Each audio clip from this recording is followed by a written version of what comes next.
সুপ্রিয় বন্ধুরা, Imran online school থেকে তোমাদের সুস্বাগত। এইচএসসি পরীক্ষা 2022-এ অংশগ্রহণকারী শিক্ষার্থীদের জন্য অ্যাসাইনমেন্ট। এটি হচ্ছে দ্বিতীয় সপ্তাহের অ্যাসাইনমেন্ট।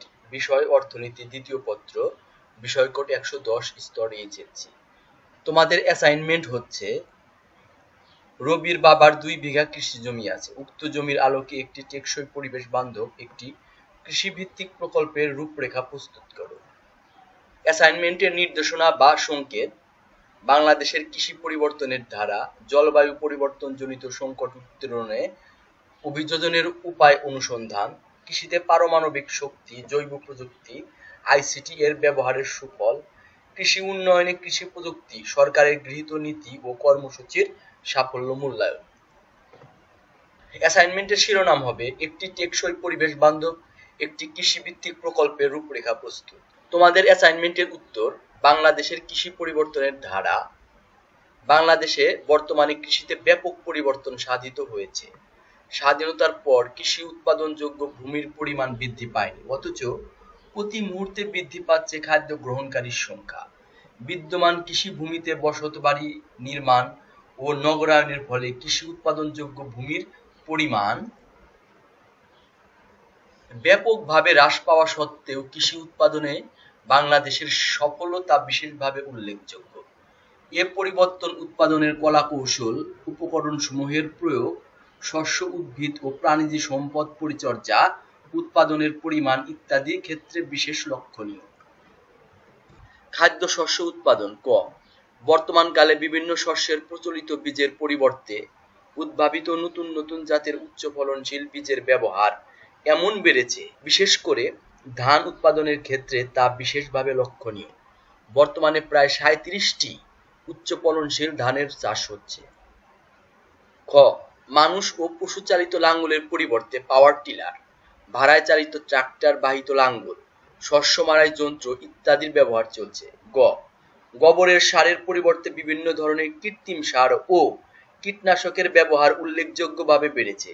বৃষ্টিপাতের পরিবর্তে যন্ত্র নির্ভর পানি সেচের ব্যবহার বৃদ্ধি পেয়েছে। ঘ. শস্য বহুমুখীকরণ, শস্য উৎপাদনে পরিবর্তনের ধারায় আর একটি রূপ। আবার এক জমিতে এখন বছরে 2-3টি শস্যের চাষ চলছে। উম. কৃষক তার জমির আইলে ফলের গাছ লাগাচ্ছে। জমি পতিত না রেখে সেখানে বিভিন্ন ধরনের শাকসবজি চাষ করছে। ফলে নিবিড় চাষের মাত্রা ও আওতা বাড়ছে। চ. শস্য উৎপাদনের পরিমাণও এসেছে দারুণ পরিবর্তন, যা নিচের সারণী থেকে লক্ষণীয়। উদ্ভাবিত নতুন প্রযুক্তিকে প্রকৃত ব্যবহার করতে হবে। কৃষকের খামারে মাঠে দ্রুত পৌঁছাতে বর্তমানে কৃষি সম্প্রসারণ কৌশল এবং মোবাইল ফোন সংযোজনের মাধ্যমে ইলেকট্রনিক্স এগ্রিকালচার তথা ই-কৃষির প্রচলন প্রয়োজন। কৃষি বাংলাদেশের অর্থনৈতিক উন্নয়নে চালিকা শক্তি, আর কৃষির উন্নয়নে বহুলাংশে নির্ভর করে তথ্য ও প্রযুক্তির সঠিক ও সময়োপযোগী ব্যবহারের উপর। বাংলাদেশের কৃষির উন্নয়ন তো বটেই, পরিবর্তনশীল কৃষি উৎপাদনের চ্যালেঞ্জ মোকাবেলায় তথ্য প্রযুক্তির ব্যবহার সময়ের প্রেক্ষাপটে অত্যন্ত গুরুত্বপূর্ণ, কেননা বিশ্বে এখন তথ্য প্রযুক্তির উপর নির্ভরশীল। 2014-15 অর্থ বছরে দেশের জিডিপিতে সমন্বিত কৃষি খাতের অবদান ধরা হয় শতকরা 15.96 ভাগ, অর্থাৎ পূর্বের তুলনায় বর্তমানে দেশের অভ্যন্তরীণ উৎপাদনে কৃষি খাতের অবদান অনেক কমে এসেছে।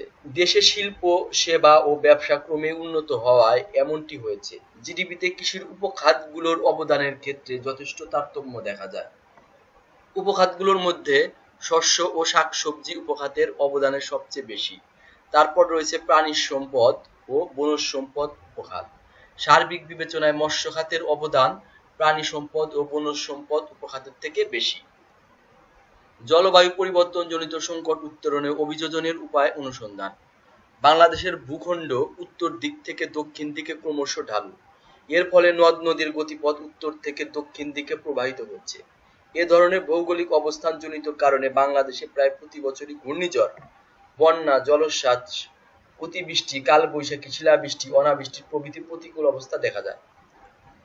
জলবায়ুগত কোনো কোনো উপাদানগুলো ফসল উৎপাদনের জন্য প্রতিকূল পরিবেশের সৃষ্টি করে। প্রতিকূল পরিবেশ সৃষ্টিকারী জলবায়ুগত উপাদানগুলোর মধ্যে রয়েছে ঘূর্ণিঝড় ও জলোচ্ছ্বাস, বন্যা, খরা ইত্যাদি। ঘূর্ণিঝড় ও জলোচ্ছ্বাস। বাংলাদেশে প্রায় প্রতি বছরই ঘূর্ণিঝড় হয়ে থাকে। দেশের দক্ষিণাঞ্চলে সমুদ্র উপকূল এলাকায় এর তীব্রতা বেশি। উপকূলের প্রায় 2.85 মিলিয়ন হেক্টর এলাকা প্রায় প্রতি বছরই ঘূর্ণিঝড় ও জলোচ্ছ্বাসে ক্ষতিগ্রস্ত হয়। সমুদ্রে যখন নিম্নচাপ সৃষ্টি হয় তখন তা সামুদ্রিক ঘূর্ণিঝড়ের আকারে স্থলভাগের দিকে আসে। এর ফলে সমুদ্রের লবণাক্ত পানির স্বাভাবিকের চেয়ে অনেক বেশি উঁচু হয়ে অল্প সময়ের মধ্যে স্থলভাগে ঢুকে পড়ে। বন্যা সাধারণভাবে নদী নালা খাল বিল দিয়ে স্বাভাবিক মাত্রার চেয়ে বেশি পানি বয়ে গেলে বন্যা দেখা দেয়। বন্যা বাংলাদেশের অতি স্বাভাবিক ঘটনা। কোনো কোনো বছর দেশের বিভিন্ন অঞ্চলে আবার কোনো কোনো বছর বিভিন্ন সময়ে বন্যায় বাংলাদেশের বিভিন্ন অঞ্চল প্লাবিত হয়। বৃষ্টি জলীয় বাষ্প সমৃদ্ধ দক্ষিণ পশ্চিম মৌসুমী বায়ু উত্তর দিকে প্রবাহিত হয়। এই মৌসুমী বায়ু উত্তরের পাহাড়ের গায়ে বাধাপ্রাপ্ত হয়ে প্রচুর বৃষ্টিপাত ঘটায়। বাংলাদেশের উত্তর দিক থেকে দক্ষিণ দিকে ক্রমশ ঢালু হওয়াতে বৃষ্টির পানি নদ নদী দিয়ে প্রবাহিত হয় দক্ষিণ দিকে। খরা খরা বাংলাদেশের একটি অতি পরিচিত ও মারাত্মক প্রাকৃতিক দুর্যোগ। খরার কারণে এদেশে 30 থেকে 70% পর্যন্ত ফসল হানি হতে পারে। গাছের স্বাভাবিক বৃদ্ধি ও উন্নয়নের জন্য মাটিতে প্রয়োজনীয় পানির ঘাটতি হলে সেই অবস্থাকে খরা বলা হয়।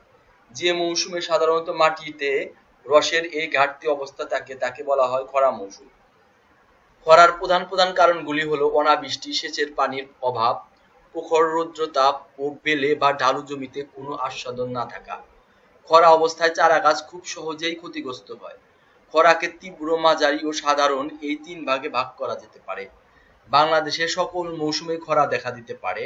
বরেন্দ্র অঞ্চল ও গঙ্গা পলিমাটি এলাকার নবাবগঞ্জ, রাজশাহী ও নওগাঁ জেলায় প্রায় 10 লক্ষ হেক্টর জমিতে প্রতি বছর প্রচন্ড খরা দেখা দেয়। বৃষ্টি ও জলাবদ্ধতায় ফসল রক্ষায় কৌশল। অতিবৃষ্টি বাংলাদেশে জুন থেকে অক্টোবর মাসে বেশি বৃষ্টিপাত হয়ে থাকে। এ সময় কখনো কখনো একটানা কয়েকদিন প্রচুর বৃষ্টি হয়ে থাকে। একে অতিবৃষ্টি বলে। অনেক ফসলের গাছের গোড়া নেতিয়ে বা হেলে পড়ে। এক্ষেত্রে গাছের চারার গোড়ায় মাটি দিয়ে সোজা করে বাঁশের খুঁটির সাথে বেঁধে দিতে হবে। এ সময় শাকসবজির মাঠ বেশি ক্ষতিগ্রস্ত হয়। 2 অনাবৃষ্টি যদি শুষ্ক মৌসুমে একটানা 15 দিন বা এর বেশি দিন বৃষ্টি না হয় তখন আমরা তাকে অনাবৃষ্টি বলি। অনাবৃষ্টির হাত থেকে ফসল রক্ষার জন্য আমরা সেচ দিয়ে থাকি। বৃষ্টি নির্ভর আমন ধান চাষের ক্ষেত্রে যদি অনাবৃষ্টি দেখা দেয় তবে জমিতে সেচের ব্যবস্থা করতে হবে, জমিতে নিড়ানি দিতে হবে। শীতকালীন সবজির ক্ষেতে জাবরা প্রয়োগ করে পানি সংরক্ষণ করতে হবে। 3 শিলাবৃষ্টি বাংলাদেশে সাধারণত মার্চ এপ্রিল মাসে শিলাবৃষ্টি হয়। শিলাবৃষ্টির কারণে বিশেষ করে রবির ফসল যেমন পেঁয়াজ, রসুন, গম, আলু ইত্যাদি নষ্ট হয়। শিলার আকার ও পরিমাণের উপর ক্ষতি নির্ভর করে। বেশি ক্ষতি হলে এসব ফসল ক্ষেত থেকে সংগ্রহ করে ফেলতে হবে। কিছু ফসল বাড়ন্ত অবস্থায় শিলার আঘাতে ডালপালা ভেঙে নষ্ট হয়ে যায়। এক্ষেত্রে ভাঙা ডালপালা ছাঁটাই করে সার ও সেচ দিয়ে যত্ন নিলে ফসলকে আবার আগের অবস্থায় ফিরিয়ে আনা যায়। খরা অবস্থায় ফসল রক্ষার কৌশল। 1 উপযুক্ত ফসল বা ফসলের জাত ব্যবহার। খরা শুরু হওয়ার আগেই ফসল তোলা যাবে এমন স্বল্পায়ু জাতের অথবা খরা সহ্য করতে পারে এমন জাতের চাষ করতে হবে। যেমন আমন মৌসুমে বিনা ধান 7, বিরি ধান 33 এক মাস আগে পাকে। ফলে সেপ্টেম্বর অক্টোবর মাসের খরা থেকে ফসল রক্ষা করা যায়। বিজয়, প্রদীপ গমের 2টি খরা সহনশীল জাত। 2 মাটির ছিদ্র নষ্টকরণ। খরা কবলিত এলাকায় বৃষ্টির মৌসুম শেষ হওয়ার পর মাটিতে অগভীর চাষ দিয়ে রাখতে হবে। এতে করে মাটির উপরিভাগে শুষ্ক ছিদ্রযুক্ত বন্ধ হয়ে যাবে। 3 অগভীর চাষ। অগভীর চাষ দিয়ে মাটির আর্দ্রতা রক্ষা করতে হবে। ফলে চাষের পর মই দিয়ে মাটিকে ৮-৭ অবস্থায় রাখতে হবে। এতে মাটিতে পানির অভাব পূরণ হবে। 4 জাবরা প্রয়োগ। শুকনো খড়, লতাপাতা, কচুরিপানা দিয়ে বীজ বা চারা রোপণের পর মাটি দ্বারা ঢেকে দিলে আর্দ্রতা সংরক্ষিত থাকে। এর ফলে সূর্যের তাপে পানি বাষ্পে পরিণত হতে পারে না। অনেক দেশে কালো পলিথিন শীটও ব্যবহার করা হয়। এতে আগাছার উপদ্রব কম হয়। খরায় পশু পাখি রক্ষার কৌশল। খরা বাংলাদেশের একটি অতি পরিচিত প্রাকৃতিক দুর্যোগ। বাংলাদেশের বিস্তীর্ণ এলাকা প্রতি বছরই শুকনো মৌসুমে খরা কবলিত হয়। খরা মৌসুমে সবুজ ঘাসের অভাবে কৃষকেরা পশু খাদ্য হিসাবে মূলত খড়ের উপরেই নির্ভরশীল থাকেন। কিন্তু পশুর স্বাভাবিক পুষ্টি চাহিদা মেটানোর জন্য ঘাস না খাইয়ে কেবলমাত্র খড়ই যথেষ্ট নয়। পশুকে কেবলমাত্র ছোবড়া জাতীয় খাদ্য খাওয়ালেই চলবে না। খড়ে অল্প পরিমাণ শর্করা রয়েছে, কিন্তু এর মধ্যে অন্যান্য খাদ্য উপাদান অনুপস্থিত। তাই কেবলমাত্র খড় বিচালি খেয়ে পশু পাখি অনিবার্যভাবেই অপুষ্টির শিকার হয়। এ কারণে খরা পরিস্থিতিতে পশু পাখিকে কাঁচা ঘাসের সম্পূরক বিভিন্ন ধরনের খাদ্য খাওয়ানো উচিত। কৃষিতে পারমাণবিক শক্তি, জৈব প্রযুক্তি, আইসিটি এর ব্যবহারের সুফল। কৃষিতে পারমাণবিক পদ্ধতি প্রযুক্তি। কৃষিক্ষেত্রে পারমাণবিক শক্তি বিকিরণকে নিয়ন্ত্রিত উপায়ে কাজে লাগানোই হলো পারমাণবিক কৃষি পদ্ধতি প্রযুক্তি। সুনির্দিষ্টভাবে বলতে গেলে পারমাণবিক প্রযুক্তির অধীনে তেজস্ক্রিয় আইসোটোপ ব্যবহারের মাধ্যমে উদ্ভিদ ও প্রাণীর গুণগত, পরিমাণগত বা রূপগত পরিবর্তনকে কৃষিতে পারমাণবিক পদ্ধতি প্রযুক্তি বলে পরিচিত। বাংলাদেশে কৃষিক্ষেত্রে আইসিটি এর ব্যবহার। বাংলাদেশে কৃষকদের কৃষি উৎপাদন ও কৃষি সম্পর্কিত বিভিন্ন বিষয়ে সহায়তা করার উদ্দেশ্যে আইসিটি ব্যবহারের ক্ষেত্রে ইতিমধ্যে যথেষ্ট অগ্রগতি হয়েছে। আইসিটির যেসব মাধ্যমে কৃষির যেসব তথ্য পাওয়া যায়: ১. কৃষি তথ্য service, ২. Internet, ৩. TV channel, ৪. Mobile phone. ICT ব্যবহার করে কৃষকরা সহজেই দেশ ও দেশের বাইরের কৃষি বিষয়ক বিভিন্ন তথ্য ও উপাত্ত জানতে পারেন এবং তার সাহায্যে সুষ্ঠুভাবে কৃষিকাজ পরিচালনা করতে পারেন। বাংলাদেশের কৃষিতে আইসিটি ব্যবহারের গুরুত্ব। বর্তমানকালে ফলপ্রসূ উপায়ে কৃষিকাজ পরিচালনার জন্য আইসিটির ব্যবহারের বিকল্প নেই।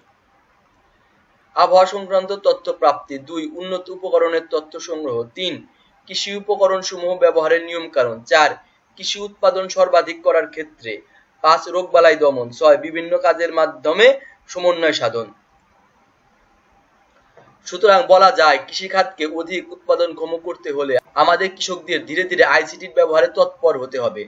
কৃষি উন্নয়নে কৃষি প্রযুক্তি, সরকারের গৃহীত নীতি ও কর্মসূচির সাফল্য মূল্যায়ন। কৃষির টেকসই উন্নয়নের জন্য সরকারি প্রতিষ্ঠানগুলোতে অনেক তথ্য প্রযুক্তি রয়েছে। এসব তথ্য প্রযুক্তি কৃষকের ব্যবহার উপযোগী ও সহজবোধ্য করে স্বল্প সময়ের মধ্যে তাদের দোরগোড়ায় পৌঁছে দিতে পারলে উৎপাদন বৃদ্ধির পাশাপাশি কৃষকের আর্থসামাজিক ও অর্থনৈতিক অবস্থার ব্যাপক উন্নতি হবে। জীবনযাত্রার মান বাড়বে, কৃষি লাভজনক ও ঝুঁকিমুক্ত হবে, তরুণ উদ্যোক্তারা এ খাতে এগিয়ে আসবে, কৃষিতে নতুন প্রাণের সঞ্চার হবে, এতে সংশয়ের কোনো অবকাশ নেই। সারা দেশে কৃষি সম্প্রসারণ অধিদপ্তরের ১৩,০০০ কৃষি কর্মী আছেন, আর কৃষি পরিবার রয়েছে ১,৬২,০০,০০০। এই বিপুল সংখ্যক কৃষক পরিবারের মধ্যে আধুনিক টেকসই কৃষি প্রযুক্তি পৌঁছে দিতে হবে। তথ্য প্রযুক্তির সঠিক ব্যবহারের বিকল্প নেই। এক্ষেত্রে ই কৃষি গুরুত্বপূর্ণ ভূমিকা রাখতে পারে। ই কৃষি হলো ইলেকট্রনিক প্রবাহের মাধ্যমে কৃষি বিষয়ক তথ্য সরবরাহের একটি আধুনিক প্রক্রিয়া। এই প্রক্রিয়ায় ইন্টারনেট, রেডিও, টেলিভিশন ও মোবাইল ফোন ইত্যাদি ইলেকট্রনিক যন্ত্রের মাধ্যমে দ্রুততার সঙ্গে কৃষির জন্য প্রয়োজনীয় তথ্য নির্ভরযোগ্যভাবে কৃষক, কৃষি উপকরণ ও পণ্য ব্যবসায়ী, গবেষক, সম্প্রসারণ কর্মী, পরিকল্পনাবিদ এবং ভোক্তা ইত্যাদি গোষ্ঠীর কাছে পৌঁছে দেওয়া হয়।